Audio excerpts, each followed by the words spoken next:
कल्पना कीजिए, एक ऐसा परिवार जो कभी शहर के सबसे अमीर लोगों में गिना जाता था, लेकिन अचानक समय ऐसा पलटा कि उनकी सारी संपत्ति बिक गई। घर में खाने तक के पैसे नहीं बचे और हालात इतने खराब हो गए कि पूरा परिवार आत्महत्या तक का सोचने लगा। तभी एक साधु ने उन्हें एक छोटा सा उपाय बताया। हर मंदिर में जाकर भगवान को तुलसी अर्पित करो। पर क्या सच में सिर्फ तुलसी के पत्ते चढ़ाने से किसी का भाग्य बदल सकता है?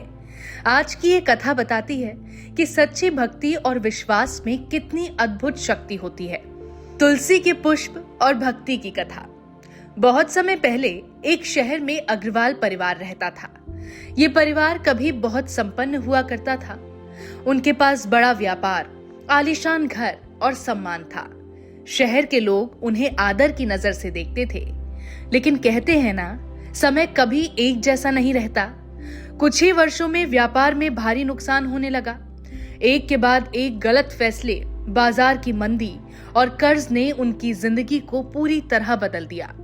स्थिति इतनी खराब हो गई कि उन्हें अपनी जमीन, घर और गहने तक बेचने पड़े। फिर भी कर्ज खत्म नहीं हुआ।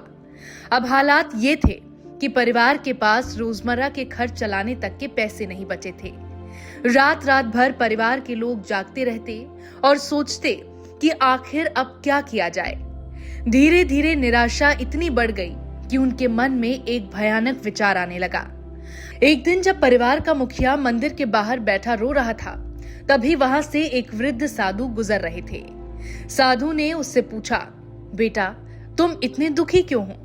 पहले तो उसने कुछ नहीं कहा, लेकिन फिर अपने जीवन की पूरी कहानी साधु को सुना दी। साधु कुछ देर शांत रहे, फिर मुस्कुराकर बोले, समस्या बड़ी है, लेकिन समाधान भी उतना ही सरल है। परिवार का मुखिया हैरान हो गया। साधु बोले, हर दिन शहर के मंदिरों में जाओ, भगवान को तुलसी के पत्ते और दुर्वा अर्पित करो और पूरे विश्वास से प्रार्थना करो। उसने तुरंत पूछा, क्या इससे हमारा संकट दूर हो जाएगा?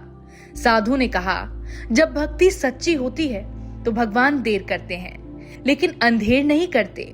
अगले ही दिन से पूरा परिवार इस उपाय को करने लगा। सुबह सुबह वो मंदिर जाते, तुलसी के पत्ते और दुर्वा लेकर भगवान के चरणों में अर्पित करते। उनके पास महंगे फूल खरीदने के पैसे नहीं थे, इसीलिए वो अपने घर के पास उगने वाले देसी और प्राकृतिक पुष्प ही भगवान को चढ़ाते। पूजा के समय वो बस एक ही प्रार्थना करते, हे प्रभु, हमें शक्ति दीजिए और हमारे जीवन से ये संकट दूर कीजिए।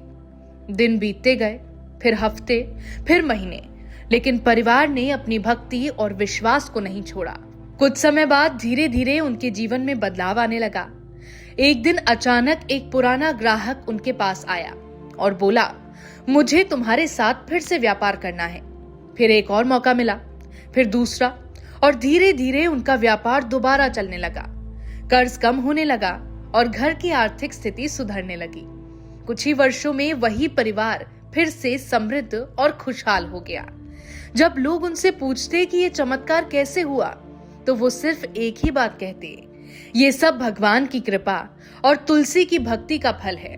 हिंदू परंपरा में तुलसी को बहुत पवित्र माना गया है। मान्यता है कि जहाँ तुलसी होती है, वहाँ माँ लक्ष्मी का निवास होता है। भगवान विष्णु और श्री कृष्ण को तुलसी अत्यंत प्रिय है। इनका प्रयोग पूजा में करने से सकारात्मक ऊर्जा, शांति और समृद्धि का आशीर्वाद मिलता है। आजकल लोग पूजा में अक्सर कृत्रिम फूल इस्तेमाल करने लगे हैं, लेकिन शास्त्रों में हमेशा प्राकृतिक और सुगंधित फूलों को ही श्रेष्ठ माना गया है।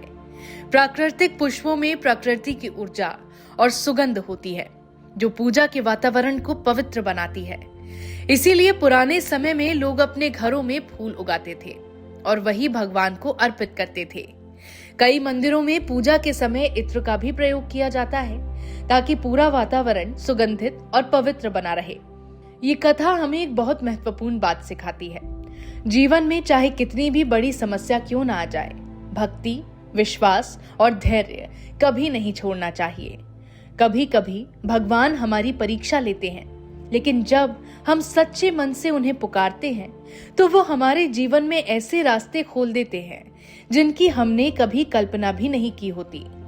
तुलसी, बिलपत्र और दुर्वा जैसे साधारण दिखने वाले पत्तों में भी भक्ति और आस्था की अद्भुत शक्ति छिपी होती है। अगर आप भी अपने जीवन में सुख, शांति और समृद्धि चाहते हैं तो रोज भगवान की पूजा में तुलसी के पत्ते, बिलपत्र और दुर्वा अवश्य अर्पित करें। और सबसे जरूरी बात, पूजा सिर्फ एक कर्मकांड नहीं है, बल्कि दिल से की गई प्रार्थना है। जब भक्ति सच्ची होती है तो भगवान जरूर सुनते हैं, क्योंकि भगवान को महंगे फूल नहीं बल्कि सच्चे मन की सुगंध प्रिय होती है।